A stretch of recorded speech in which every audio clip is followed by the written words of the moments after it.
Então, como eu comentei, né? Até então, a gente aprendeu a estudar uma variável, né, sozinha. Agora, a gente vai aprender a estudar relação entre variáveis.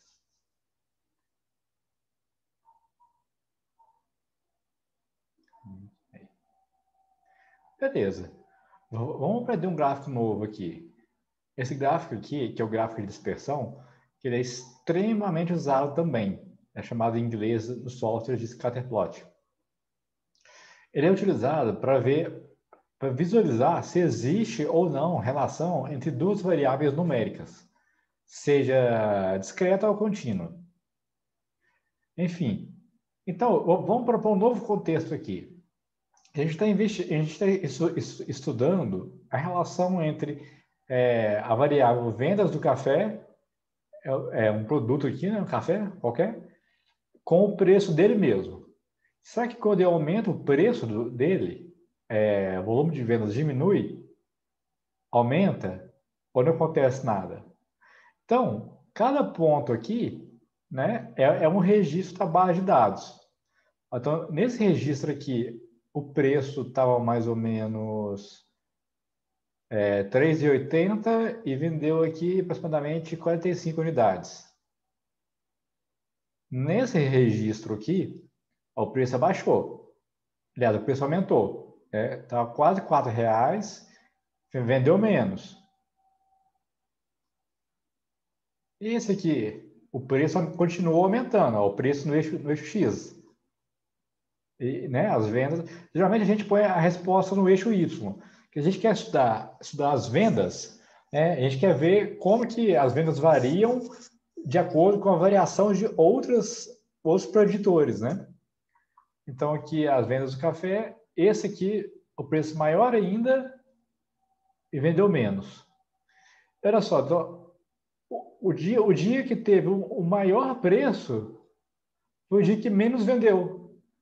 Então, o que isso aqui fala para a gente? Que existe uma relação, sim, entre as duas variáveis. Só que é uma relação negativa. É quando uma aumenta, a outra diminui. Só que é interessante também a gente pegar... Tá, existe uma relação. Mas o quão forte ou fraca, né? Ou seja, qual a força dessa relação entre essas duas variáveis? Então, tem uma medida, uma métrica, que é o coeficiente de correlação linear. Então, aqui eu tenho a exata base de dados que eu usei para botar esse gráfico aqui. Então, como eu comentei, é sempre importante a gente saber o que é cada linha. Então, cada linha é um dia de venda. Então, a primeira linha, o preço do café estava esse aqui e vendeu esse aqui. No segundo dia, estava esse e vendeu esse. A gente já viu que quanto maior o preço, menos vende. Mas tem uma outra medida, que é a correlação, o coeficiente de correlação linear, que ele vai de -1 até 1. Quanto mais próximo de 1 for esse coeficiente, mais forte é a correlação entre as variáveis. Só que é uma correlação positiva, que o 1 é positivo, né? Seria assim, ó, os pontinhos estariam para cima. Quanto mais próximo de -1, negativo quer dizer que é ruim, só quer dizer que a relação é negativa. Quando uma variável aumenta, a outra diminui. E quando for zero, o que acontece? Quando uma variável aumenta, a outra se mantém aleatória. Ou seja, não acontece nada com ela. Não existe padrão. Então, ao realizar esse cálculo aqui, a gente não vai entrar muito no detalhe, a gente consegue, substituindo aqui,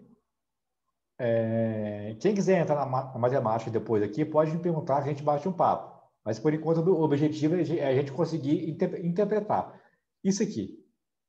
Então, esse coeficiente de -0,84 é o coeficiente de correlação entre o preço do café e as vendas do café. Ou seja, é o coeficiente de correlação desse gráfico aqui. Que a correlação é notada por essa letra grega aqui. Essa letra grega aqui, ela é a gente chama de ρ. Então, o ρ é -0,4. E essa tabela aqui nos ajuda a interpretar. Ó, é menos 0,84, né? Aonde que está esse valor na tabela? Aqui, ó, no último aqui, ó. Entre menos 0,5 e menos 1. É uma correlação negativa alta, né? Então, se fosse um valor, se essa correlação fosse de menos 0,35, é a mesma lógica. A gente vai procurar ela aqui, ó, vai estar aqui, ó. É uma correlação negativa moderada, né? Então, é sempre interessante, a partir de um gráfico de dispersão, a gente também calcular a correlação, para a gente saber o quão forte ou fraca, né, é a correlação entre esse par de variáveis. Aqui, apesar de ter a fórmula grande, no R é um comandinho muito pequeno para calcular, que já vai dar isso aqui para a gente. Pronto. Beleza? Só que até aqui alguma dúvida na dispersão e na correlação? Eu tá dando para pegar? No chat está tranquilo, estou vendo aqui. Beleza, Rafael? Professor, Oi, José, diga. naquela parte do gráfico ali, eu não entendi 49, aquele fator ali de correlação, que era, não lembro agora, era moderada ou Ah, aqui embaixo aqui, a isso, tabela? entre 0,30 a 49. Ah, é. Boa, bem observado. Faltou um zero aqui, ó. Aqui seria 0,49. E aqui em cima também, ó. 0,49. Então, ou seja, uma correlação, se essa correlação aqui fosse mais 35 positivo, né? Ela iria cair aqui, ó, entre 0,30 a 0,49. Seria uma correlação positiva moderada. Bem observado, Zé. Entendeu agora? Tava só faltando zero mesmo. Entendi, estava faltando zero. Eu É, disse, ok, boa, boa, bem faz observado. parte. É. Beleza. Então é isso, pessoal. Beleza. Então agora aqui a gente vai aprender novas técnicas. Isso. Aliás, nós vamos aplicar o que a gente já viu. A gente recapitular o que a gente viu lá na primeira aula, que é onde a gente montou nossa startup, né? E a gente queria prever o tempo de entrega baseado na distância que o cliente estava da gente e no número de itens. Então agora a gente já consegue interpretar essas variáveis. Olha só.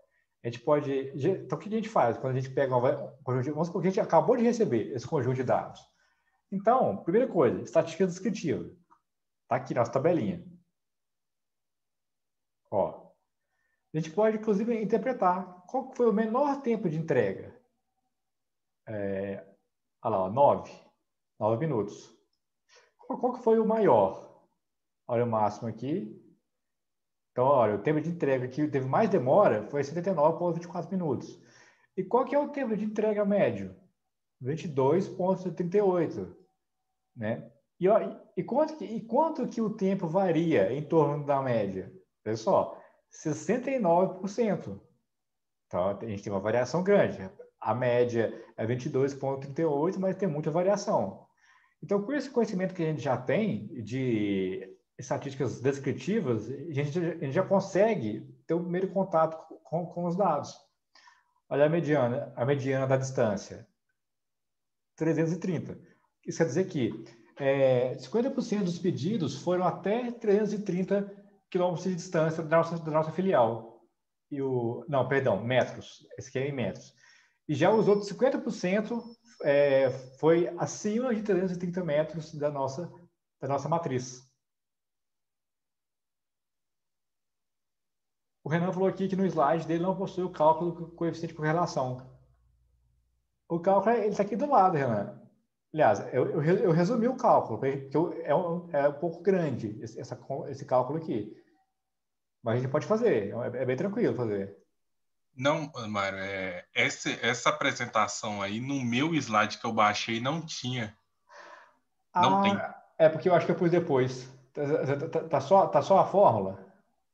Nem a fórmula. É a Já foi fórmula? direto para aquela próxima tabela lá. Já vou anotar aqui então, para reviar, que de fato, depois que que eu mandei semana passada, né? Isso. Eu fiz algumas pequenas mudanças. Tem mais coisa mais para frente que eu também coloquei. Deixa eu anotar aqui então. Tá. Reenviar, bem observado. Reenviar aula 2. Boa. Então tá. Então é isso mesmo, pessoal. Quem já tinha baixado a apostila, de fato não tem o cálculo. Já vai direto para o valor aqui final. Eu vou mandar a apostila depois de novo, corrigida. Beleza, que nós já vimos, né, que a gente consegue interpretar a variável. Então, agora a gente pode estudar a relação entre as variáveis. Será que para a gente poder prever o tempo de entrega com essas duas variáveis, tem que ter correlação entre elas? Porque se não existe correlação entre elas, eu não consigo prever. Ou seja, a correlação é um padrão em comum, né? Então, se eu sei o valor de uma, eu consigo prever o da outra. Então, vamos plotar um gráfico de dispersão o número de itens no eixo X contra o tempo de entrega. Então, olha só. Olha a correlação. 0,71. A gente voltar aqui para interpretar, atrás, ó. 0,71 está entre 0,5 e 1, que é uma correlação positiva alta. Ou seja, né? Quanto maior o número de itens, maior é o tempo de entrega. Ou seja, né, provavelmente, né, a nossa empresa demora mais para... Quanto mais pedidos, mais nós demoramos para organizar os itens, né, daquele pedido para depois despachar para o cliente. Então, a gente pode ver aqui pelos pontos, né? À medida que o número de itens vai aumentando, os pontos vão aumentando também. E no próximo capítulo, eu vou explicar o que é essa reta aqui, que é a reta de regressão. Beleza. Tá. Aqui, com essa correlação aqui, eu já posso usar só o número de itens para prever o tempo de entrega. Já daria um resultado satisfatório. Porque olha só, a relação entre eles é muito forte, ó. É forte. Mas nós temos ainda uma outra variável, que é a distância, que pode melhorar o nosso modelo preditivo mais ainda. Mas a lógica seria a mesma. Plotar a distância no eixo X e o tempo de entrega no eixo Y. E ver se existe correlação entre elas. Então, aqui são alguns padrões de correlações hipotéticos. Né? Não é da base de dados mais, não. Aqui são exemplos para a gente visualizar como que fica a carinha do gráfico de acordo com diferentes valores de coeficiente de correlação. Então, olha só.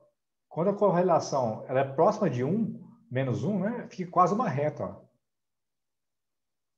Geralmente, quando isso acontece no mundo real, que a correlação dá 1, é porque a gente plotou sem querer a variável contra ela mesma. Aí vai sair retinho. Aí pode ir lá que tem coisa errada. Nunca dá tão alto assim, não. Pelo menos não nas minhas experiências. E à medida que, olha só que interessante, quanto mais forte a correlação, mais unidos os pontos ficam. À medida que o coeficiente de correlação vai diminuindo, os pontos vão ficando dispersos.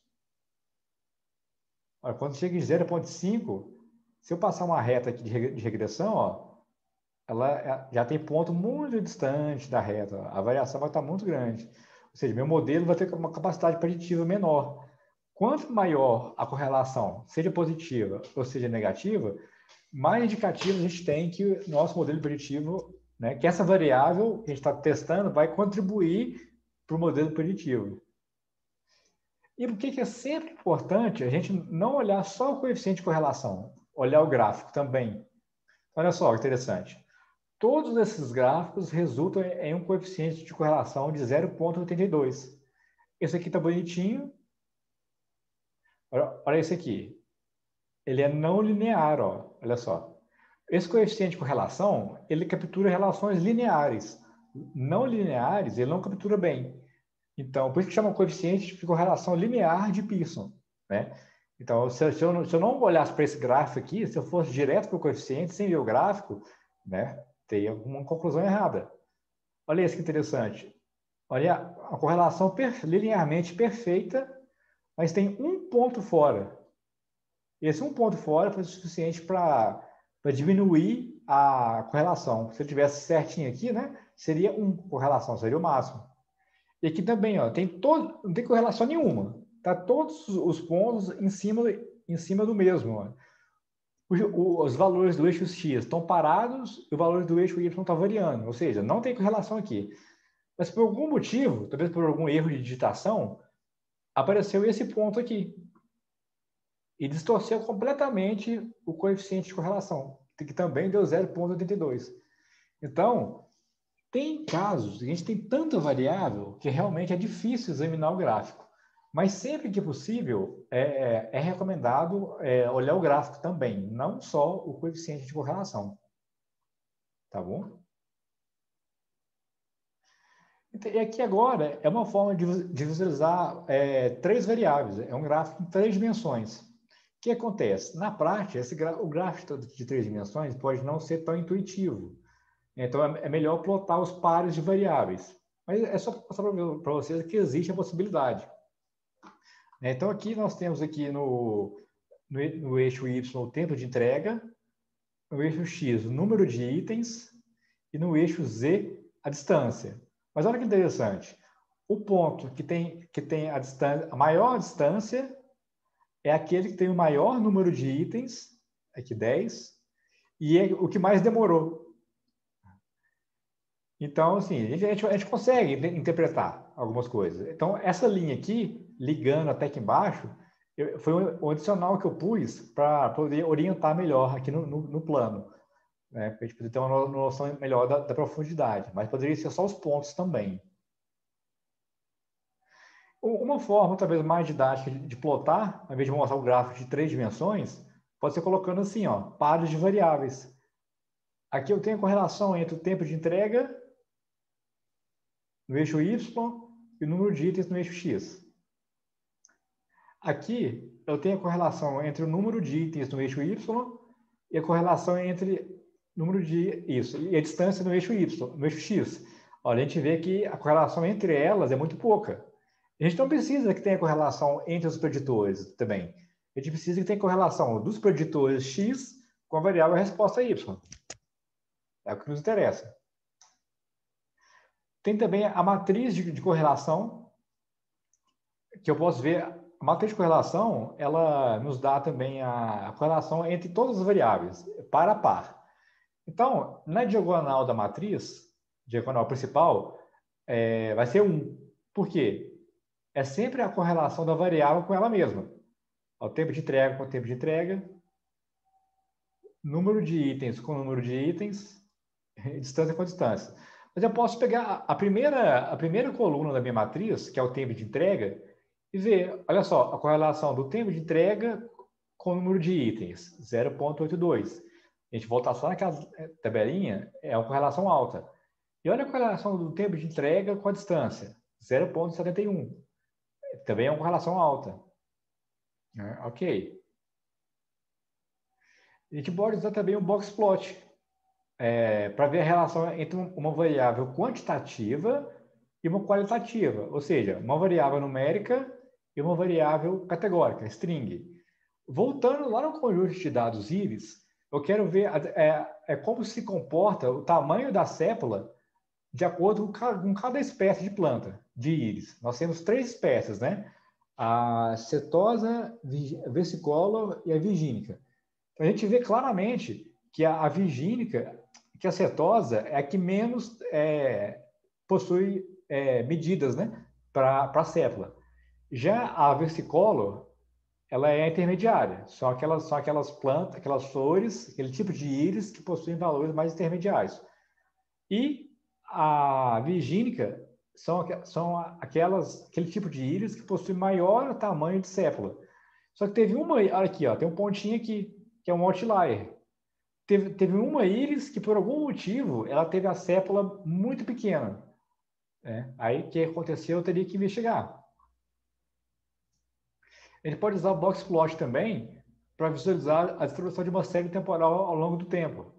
Vamos supor que eu tenho as vendas mês a mês. Só que se eu tenho mês a mês, eu tenho um ano também. Então, vamos supor que eu tenho 5 anos de venda.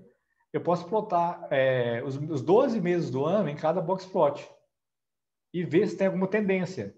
Olha só, pelas medianas. A gente vê uma tendência de queda, né? Ou seja, as vendas vêm decrescendo ao longo do ano. Em 2017, teve um outlier, um mês que foi outlier, em 2015 também. Ou seja, outlier superior, que nesse caso é bom, né? Porque o que aconteceu que a gente vendeu tanto assim? Né? A gente pode investigar. O gráfico de linhas. O gráfico de linhas, a gente usa ele para mostrar a evolução de uma variável ao longo do tempo. Por exemplo, aqui voltando ao preço do café. Eu posso, né, ver como é que o preço do café varia ao longo dos dias do mês. Ó. No final do mês, o preço está mais barato. Talvez porque final de mês é mais complicado, né? Então pode ser uma estratégia, né, desse comércio abaixar os preços no final de mês. Né? Enfim, teria que investigar. O gráfico de linhas também, a gente usa muito para investigar se tem alguma tendência na série temporal. Né? Se tiver tendência, sim, a série temporal está crescendo. Se tiver uma tendência contrária, a série temporal está decrescendo. E se tiver uma tendência, os pontos, né, a linha for reta, é sinal que não tem tendência. A gente usa também para identificar a sazonalidade. É muito comum, por exemplo, em varejo, que em dezembro tem um pico nas vendas, ou em julho, que é férias. Vamos por aqui, aqui é dezembro. Tá? Daqui janeiro, fevereiro, março, abril, maio, chegou julho. Ok, dezembro, janeiro, do outro ano. Chegou julho, de novo.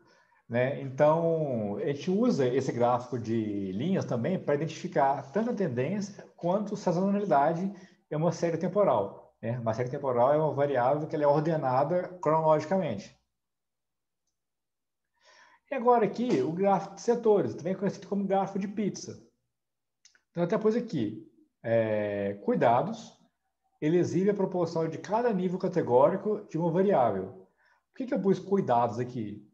Tem muitas literaturas, tem artigos sobre isso também, eu tenho até alguns sites interessantes que falam, e eu não uso gráfico de pizza porque ele é muito confuso.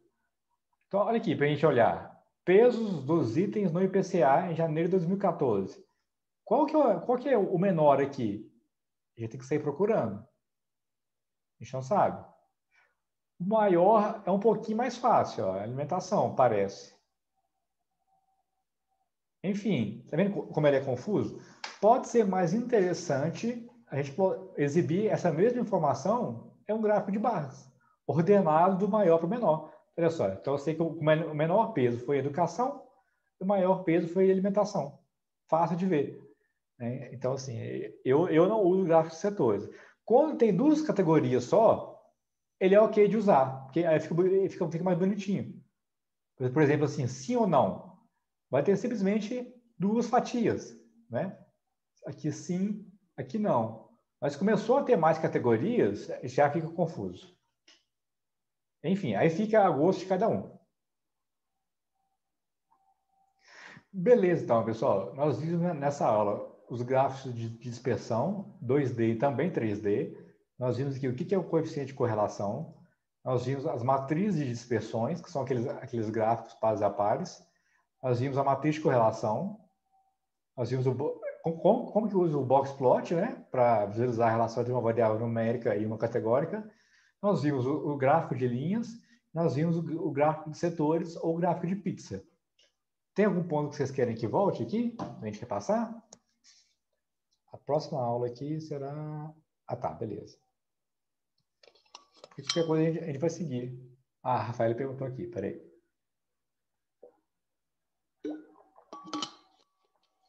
A Rafaela perguntou.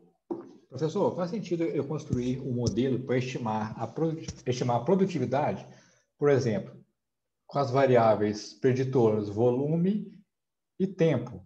Porque eu sei que a produtividade é dada pela razão do volume pelo tempo. Logo, possui altas correlações, direta e tempo indireta. Ué, Rafaela, se você consegue calcular direto, então acho que você não precisa de um modelo preditivo, não. Acho que é mais prático calcular direto. Mas assim, como uma vem da outra, você consegue prever, né? Você vai conseguir. Ou eu entendi errado, não sei. Porque talvez seja mais fácil fazer o cálculo mesmo, né? É como se fosse uma formulinha de física. Isso. Aí você poderia buscar mais variáveis para tentar explicar melhor, né? Por exemplo, assim, aí você pode interpretar, né? A cada ano de experiência a mais, eu aumento em quantos por cento a minha produtividade, né? Aí sim, aí faz. Aí você monta seu dataset daquele formato que eu mostrei lá no Iris, né? Monta a tabelinha com as variáveis preditoras nas colunas e sua variável resposta Y, né? Na última coluna. Aí o que você faz? Exatamente o que a gente viu aqui. Você vai pegar a estatística descritiva das suas variáveis, média, desvio padrão, coeficiente de correlação, né, e vai botar, calcular correlação, grafo de dispersão, box plot, grafo de linhas, né, se fizer sentido. Exatamente o que a gente fez aqui. Aí você pode excluir as que possuem baixa correlação. Entendeu? Você vai ver quais variáveis têm correlação com a produtividade, que é o seu Y, né? Se a variável tiver alta correlação com a produtividade, é um indicativo que você consegue prever a produtividade baseada nessa variável.